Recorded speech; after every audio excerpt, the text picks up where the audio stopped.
गर्मी तो पड़ेगी। मुद्रास्फीति की दर हो चाहे खाने पीने की वस्तुएं हो, इनमें आप अब महंगाई आने वाले समय में और बढ़ती हुई देखेंगे। इनका जो प्रोडक्शन होना है इंडिया में, जितने भी फ्रूट्स वेजिटेबल या जो भी ग्रेन्स हैं, चाहे गेहूं अनाज हो, उसका प्रोडक्शन सामान्यतः कम रहने वाला। एग्रीकल्चर के लिए भी भारी क्षति का नुकसान या नेगेटिविटी को दिखाता है। जैसा कि दोस्तों आप इस समय देख रहे हैं कि यूरोप बुरी तरीके से गर्मी की मार झेल रहा है।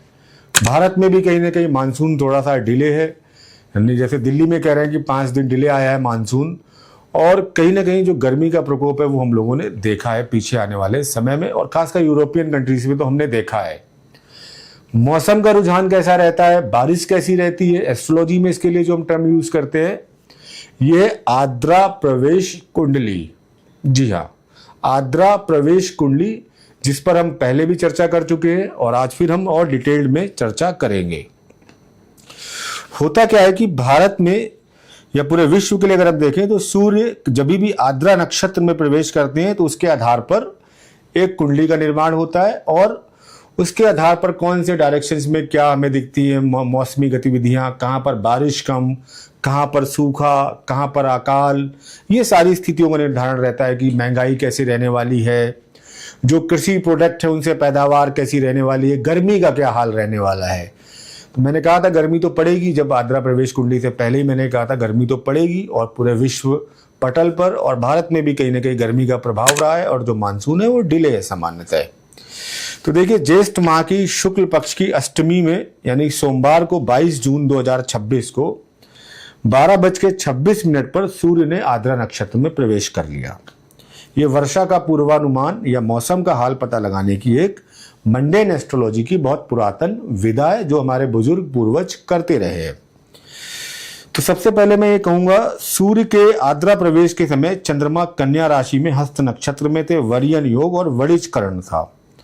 सोमवार को जो आर्द्रा प्रवेश होता है वो उतना शुभ नहीं मानते, ये महंगाई को बढ़ाता है। तो इस बार जो आर्द्रा प्रवेश हुआ महंगाई को बढ़ाया।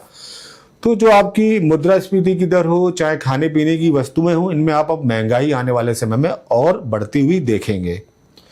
वारियन योग में हुआ है, जहां पर आपका जो फ्रूट्स हैं, आपका जो ग्रेन्स हैं, अन्न है, इनकी कमी का परिचायक दिखाता है कि इनका जो प्रोडक्शन होना है इंडिया में, जितने भी फ्रूट्स वेजिटेबल या जो भी ग्रेन्स हैं, चाहे गेहूं अनाज हो, उसका प्रोडक्शन सामान्यतः कम रहने वाला है। जब प्रोडक्शन कम रहता है, चाहे वो वर्षा के हालात की वजह से हो चाहे सूखे के हालात की वजह से हो, तो वो कहीं ना कहीं महंगाई को बढ़ाता ही है। दिन के समय सूर्य का आर्द्रा प्रवेश करना एग्रीकल्चर के लिए भी भारी क्षति का नुकसान या नेगेटिविटी को दिखाता है। तो दिन में ही 12:26 पर सूर्य ने आर्द्रा नक्षत्र यानी भगवान भास्कर ने आर्द्रा नक्षत्र में प्रवेश किया, तो ये भी थोड़ा सा आपको दिक्कत करता है। इस कुंडली के आधार पर हम अगर देखें तो जो वर्षा का पैटर्न है वो पिछली बार से सामान्यतः थोड़ा कम रहने वाला है। अब कौन से डायरेक्शंस में क्या रहने वाला है, यानी गर्मी का जो प्रकोप है वो चल रहा है, वो चलता रहेगा। अब यहाँ पर अगर हम देखें तो भारत का जो नॉर्थ ईस्ट डायरेक्शन है या पूर्व दिशा है, ये ड्राई रहने वाली है। शुष्क पृथ्वी तत्व है तथा चंद्रमा वहां पर स्थित है। शनि और चंद्रमा समसप्तक है, तो यहाँ पर थोड़ा बहुत यहाँ पर जो वर्षा की संभावना है वो कम बन रही है। ईशान कोण में अगर हम जाएं तो वायु तत्व अल्प जल के साथ विद्यमान है। ईशान कोण भारत का अगर आप देखें तो नॉर्थ ईस्ट वाला कॉर्नर, ये थोड़ा सा अल्प जल के साथ यहाँ पर इंडिकेट कर रहा है।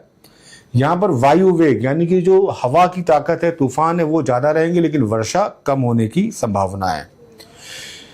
ईशान कोण के उत्तरार्ध में अगर हम जाएं तो यहाँ पर भी अल्प जल की स्थिति में मिल रही है, और ये भी यहाँ पर वर्षा की कम संभावनाओं को दिखा रहा है।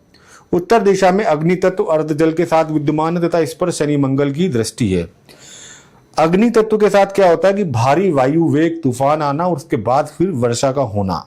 वायव्य कोण जाए अगर हम नॉर्थ वेस्ट डायरेक्शन में, तो यहाँ पर जो वायव्य कोण है यानी कि भारत का भी अगर आप नॉर्थ वेस्ट देख ले तो पूर्ण जल के साथ विद्यमान है पृथ्वी तत्व, तो यहाँ और गुरु शुक्र के साथ प्रभावित है। तो यहाँ पर अगर हम देखें तो भारी बारिश होगी।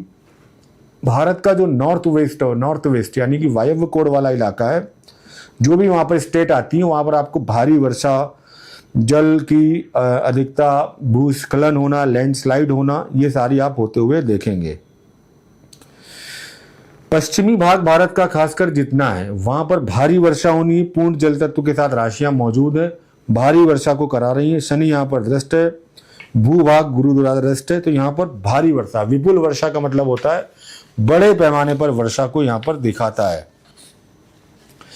इस चार्ट में अगर हम कुछ और चीजें देखें, आग्नेय कोण यानी कि हम दक्षिण पूर्व वाले मामले में जाएं तो यहाँ पर भी जल तत्व की प्रधानता ज्यादा है। तो भारत में जो या विश्व में अगर हम कहें तो वर्षा की, खासकर भारत में भी अनियमितता मुझे होते हुए दिखती है, और ये गर्मी का जो प्रकोप है इसको थोड़ा सा ज्यादा बढ़ाएगा। यानी वैसे भी कह रहे हैं अल नीनो का प्रभाव है, बारिश थोड़ी प्रभावित रहेगी, टेम्परेचर बढ़ा रहेगा।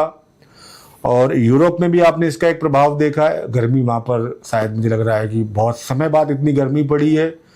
धीमे धीमे जो ये क्लाइमेट चेंजेस तो और बाकी चीजें तो हैं ही, लेकिन ये जैसे शनि एक चक्र पूरा कर रहे हैं, मीन राशि में मेष में जाएंगे, और ये जो आर्द्रा प्रवेश कुंडली है अगले 1 वर्ष तक 22 जून तक ये पूरे विश्व में और भारत में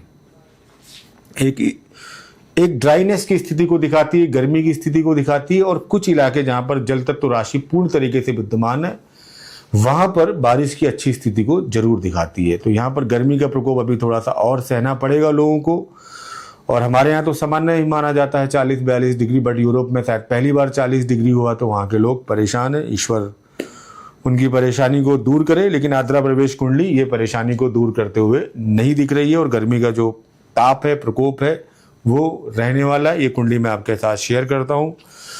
डिटेल डिस्कशन हमने इस पर ऑलरेडी की थी, लेकिन अभी जो परिदृश्य चल रहा था और मानसून शुरू हो गया है तो उसको लेके हमने यहाँ पर एक बार फिर से इसको आपके सामने लाए हैं। तो ये आपका वीडियो आज का, और इसी के साथ इसको हम अंत करते हैं। और आप सभी लोग लिखिए नीम करोली बाबा की जय, जय श्री राम। और आप सभी के लिए मेरी बहुत प्रार्थना है कि आपका जीवन सुखमय हो, आनंदमय हो।